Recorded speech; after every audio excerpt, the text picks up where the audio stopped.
دریافت کے چوتھے شمارے کے تعارف کے ساتھ ظفر جمیل آپ سے مخاطب ہے۔ سب سے پہلے دریافت کی ٹیم کا تعارف۔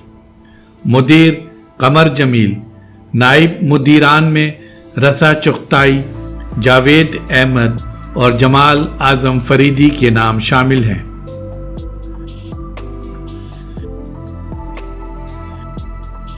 جبکہ سر ورق کاشف جمیل اور اسکیچز آصف جمیل اور کاشف جمیل کے بنائے ہوئے ہیں۔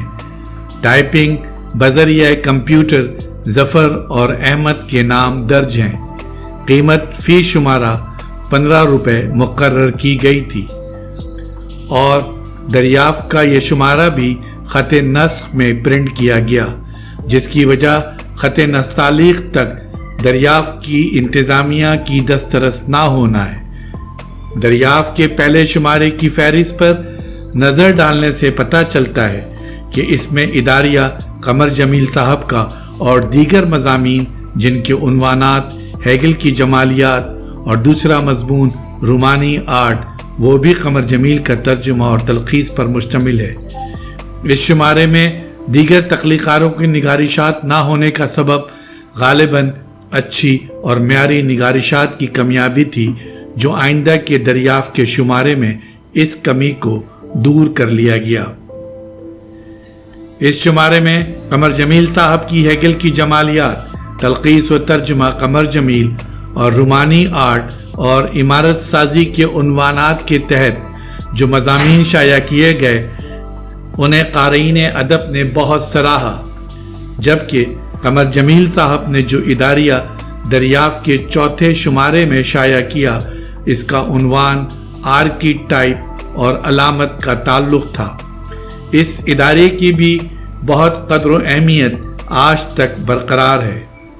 دریافت کا سر ورق کاشف جمیل نے بنایا ہے۔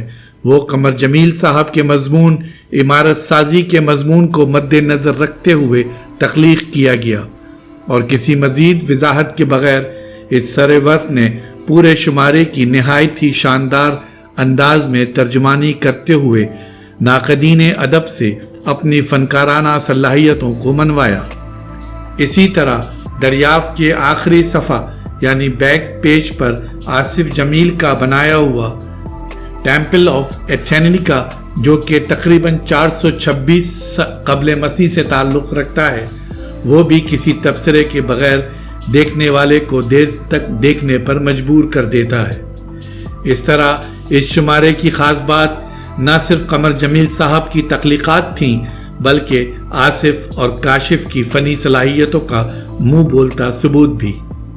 ہیگل کی جمالیات کے تحت ایک مضمون، جبکہ رومانی آرٹ کے تحت 13 مضامین شامل اشاعت تھے۔ اسی طرح عمارت سازی کی ہیڈنگ میں کل 12 مضامین شامل اشاعت ہوئے۔ اسی کے ساتھ 3 کمرشل اشتہارات اور ایک قمر کتاب گر کا اشتہار بھی شائع کیا گیا تھا۔ اب آخر میں آصف اور کاشف کے اسکیچز ملاحظہ فرمائیں بغیر کسی تبصرے کے۔ شکریہ۔